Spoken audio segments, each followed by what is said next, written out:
नमस्कार, मैं हूं आशुतोष और आप देख रहे हैं सत्यहिंदी.com। सत्यहिंदी.com के खास कार्यक्रम आशुतोष की बात में आपका स्वागत है।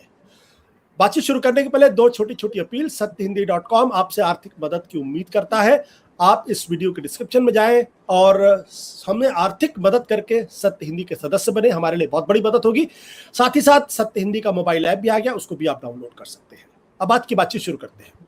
इस वक्त देश के सामने एक जो सबसे बड़ी चिंता है वो निश्चित तौर पर यह है कि क्या कोरोना की तीसरी लहर आएगी या नहीं आएगी। लेकिन उससे बड़ी चिंता इस बात को लेकर यह है कि भारत की जो अर्थव्यवस्था है, जो चौपट होती अर्थव्यवस्था है, क्या वो अर्थव्यवस्था में सुधार की कोई गुंजाइश दिखाई पड़ती है, दिखाई नहीं पड़ती है।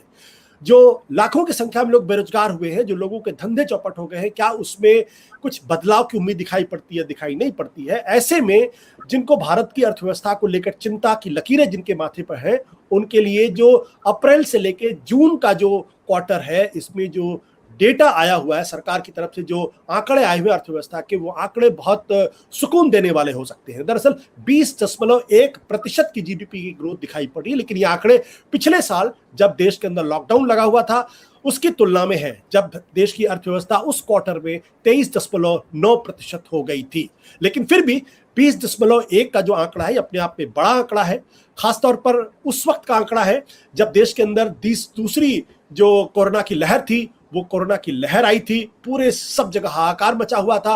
ऑक्सीजन की कमी की वजह से लोगों की जानें जा रही थी, लोगों को समझ में नहीं आ रहा था क्या करें क्या ना करें। तो ऐसे में अगर देश की अर्थव्यवस्था में जीडीपी में इस तरीके की ग्रोथ दिखाई पड़ रही है तो ये क्या संकेत देता है? क्या इसको सिर्फ इस लिहाज से नकार दिया जाए क्योंकि जो पिछले साल की तुलना में जो आंकड़े थे उसका बेस बहुत कम था, ऐसे में इस डेटा का कोई बहुत ज्यादा मतलब नहीं है, या वाकई कुछ सुधार हो रहा है? तो इन आंकड़ों पर हम चर्चा करेंगे, अपने साथ मेहमानों के साथ बातचीत करेंगे, लेकिन कुछ बुनियादी आंकड़े हम आपको दिखा देते हैं, उसके बाद अपनी बातचीत को शुरू करते हैं। सबसे पहले अरीब, ये जो आंकड़े हम बता रहे हैं उन आंकड़ों के बारे में बात कर लें, क्योंकि ये जो 20.1% का कुल जीडीपी का आंकड़ा है, इसको अगर आप ध्यान से देखें तो इसमें जो मैन्युफैक्चरिंग सेक्टर है उसमें 49.6% की ग्रोथ दिखाई पड़ रही है। जो कंस्ट्रक्शन सेक्टर है उसमें 68.3 की जो ग्रोथ दिखाई पड़ रही है। होटल, ट्रांसपोर्ट, सर्विस एक्सेट्रा में 34.3% की ग्रोथ दिखाई पड़ रही है। बिजली में 14.3% की ग्रोथ है। खनन यानी माइनिंग 18.6% की ग्रोथ है। और कृषि में पिछली बार भी जब हमारी अर्थव्यवस्था की हालत बहुत खराब थी तब भी हमारा 3.4% था। इस बार उसमें और बढ़ोतरी हुई, 4.5% की दिखाई पड़ रही है। जो अभी जून के जो आंकड़े आए, जुलाई के जो आंकड़े आए हैं, उन आंकड़ों के हिसाब से अगर आप देखें तो जो हमारे जो 8 कोर सेक्टर है उनमें भी अच्छी खासी ग्रोथ दिखाई पड़ रही है। 9.4% का, जबकि पिछली बार -7.6% की ग्रोथ थी। इसके अलावा जो हमारा रेवेन्यू रिसीट है उसमें भी अच्छी ग्रोथ है, 34.2% की, पिछली बार 12.4% की थी।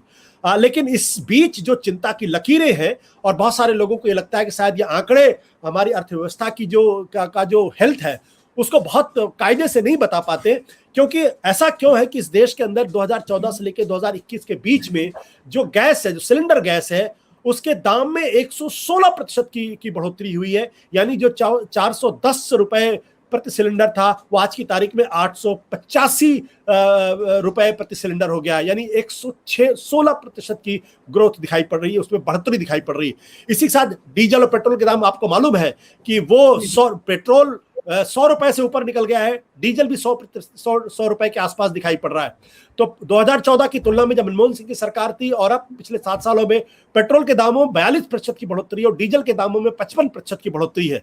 तो ऐसे में कुछ सवाल है जिस पर आज हम चर्चा करेंगे। हमारे साथ दो बहुत ही खास मेहमान हैं। हमारे साथ हैं बिजनेस स्टैंडर्ड के एडिटर और देश के जाने माने अर्थशास्त्री ए के भट्टाचार्य, जिनको प्यार से लोग ए भी कहते हैं, और हमारे साथ Jawaharlal institute of social sciences में प्रोफेसर अरुण कुमार है। दोनों अर्थशास्त्रियों का देश में बहुत दाम है। और हमारे साथ सीएनबीसी आवाज के पूर्व संपादक आलोक जोशी भी है। लेकिन पहले उन सवालों पर नजर डाल लेते हैं जिन सवालों पर आज हम चर्चा करेंगे। पहला सवाल तो इसी बात को लेकर यह है कि क्या अर्थव्यवस्था पटरी पर आ गई है, ये एक सवाल है। दूसरा है, पिछले दिनों कोरोना की वजह से बहुत सारे लोग बेरोजगार हुए, तो क्या अब लोग बेरोजगार नहीं होंगे? लोगों की आय घटी, क्या लोगों की आय नहीं घटेगी? क्या जो छोटे मोटे धंधे थे वो पुरानी तरीके से चलने लगेंगे? क्या महंगाई कम होगी? क्या पेट्रोल डीजल के गैस के दाम कम होंगे? और क्या ये ग्रोथ स्थायी है जो 20.1% दिखाई पड़ रहा है, क्या वाकई में स्थायी है, या ये एक मोमेंटरी फिनोमिनन है, एक क्वार्टर की खाली बात है? और सबसे बड़ी बात यह है कि जो बार बार हम कहते थे कि देश सबसे फास्टेस्ट ग्रोइंग इकोनॉमी हो गई थी, क्या वो संभव है या संभव नहीं है? सबसे पहले भट्टाचार्य जी, मेरा सवाल आपसे इस बात को लेकर ये कि जो ये आंकड़े हैं 20.1% के, क्या वाकई में ये हमारी अर्थव्यवस्था में सुधार की गुंजाइश की तरफ इशारा कर रहे हैं? देखिए, जो आंकड़े जो आती हैं, उन आंकड़ों का जो आंकलन करना मापदंड के प्रयोग के ऊपर निर्भर करता है। आप किस तरह से उस मापदंड का प्रयोग कर रहे हैं। तो मैं ये समझता हूं कि इस वक्त जो हम अप्रैल जून यानी कि इस आर्थिक वर्ष का जो पहले तिमाही का जो ग्रोथ रेट जो है, वो हम कंपेयर कर रहे हैं एक ऐसी समय से जो एक असाधारण, एबनॉर्मल, बिलो नॉर्मल, जो भी कहिए, उस समय से कर रहे हैं, जब हमारे पास जो 68 दिन की जो लॉकडाउन वो अप्रैल जून पीरियड में आई थी।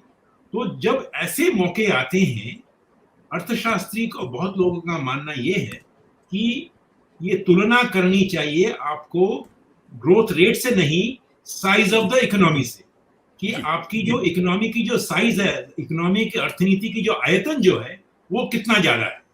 तो अगर आप देखें कि 2019 के अप्रैल जून में अर्थनीति की आयतन हमारी क्या थी? हमारी अर्थनीति की आयतन थी 35 लाख करोड़ रुपए जी। अप्रैल जून 2020 में कोविड के प्रकोप से उसी अर्थनीति की आयतन कम हो गई है आपके 27 लाख करोड़ रुपए।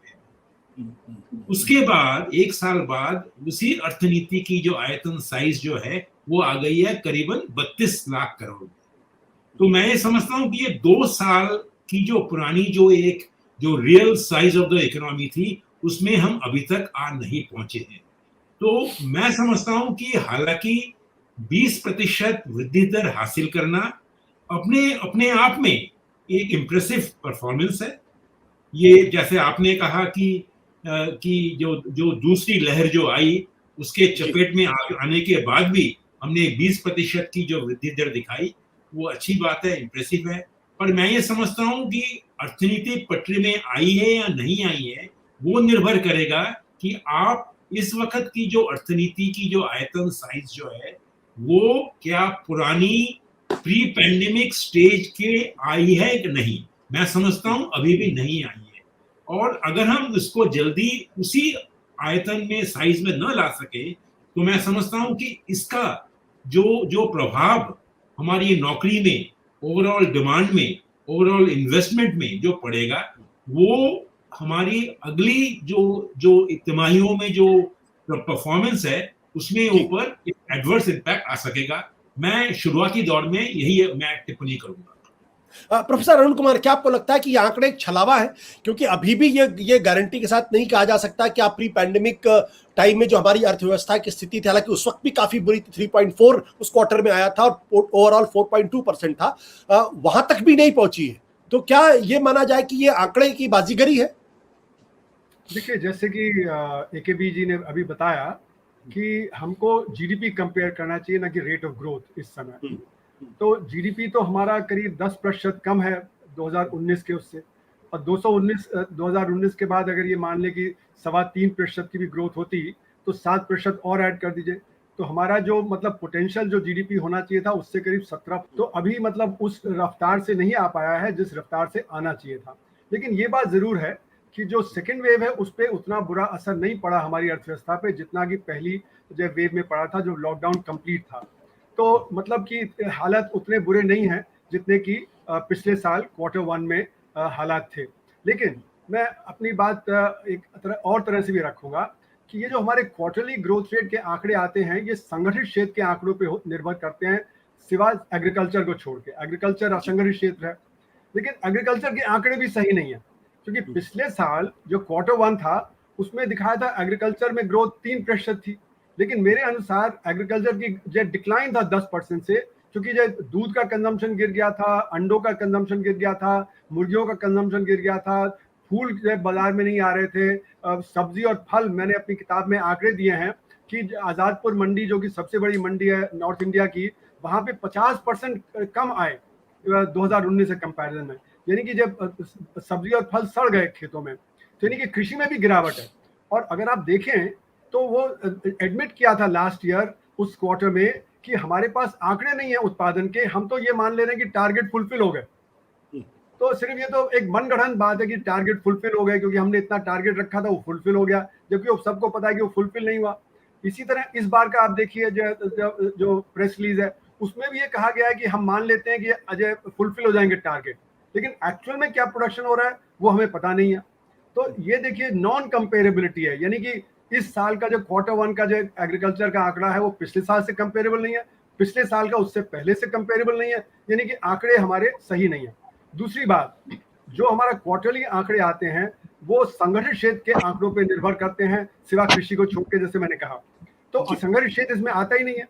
जो हमारा असंगठित क्षेत्र है वहां पे 31% जीडीपी का उत्पादन होता है और वहीं पे सबसे ज्यादा चोट लगी पिछले साल लॉकडाउन में, और इस साल लॉकडाउन में भी उस पर बहुत चोट लगी है, लेकिन उसके आंकड़े हमारे पास उपलब्ध नहीं है। और हम ये कह सकते हैं कि वहां पे अभी परेशानी कायम है क्योंकि लोग बहुत सारे पलायन करके गांव गए और वहां पे रूरल एम्प्लॉयमेंट गारंटी की डिमांड बढ़ गई। तो वो जो लोग हैं जिनको जब काम नहीं मिला वो तो असंगठित क्षेत्र के थे जो वापस चले गए और उन्होंने फिर वहां पे देखा। और भी तरह से अगर आप देखें तो परेशानी है। तो हमारे जो जीडीपी 20% का जो आंकड़ा है वो संगठित क्षेत्र के आंकड़ों पे निर्धारित है, और उसमें भी वो अभी एडमिट किया है कि पूरी तरह से हमारे पास आंकड़े नहीं है, ये रिवाइज होंगे। तो मेरा मानना है 20% नहीं, ये शायद 10 या 12% की ग्रोथ रेट रहेगी अगर आप संगठित क्षेत्र जोड़ लें, और ये मान लें कि कृषि में भी उतना जो बढ़त नहीं हुई है जितनी की है। तो इसलिए हमारे आंकड़े जो अभी आ रहे हैं वो उसको रिवाइज किया जाएगा, बाद में कैसे रिवाइज होगा। तो हालात असंगठित क्षेत्र के बहुत बुरे हैं। हम ये कह सकते हैं कि संगठित क्षेत्र में रिवाइवल हुआ है, संगठित क्षेत्र जो है वहां पे रिवाइवल है। सत्य हिंदी का ऐप डाउनलोड करें गूगल प्ले स्टोर पर।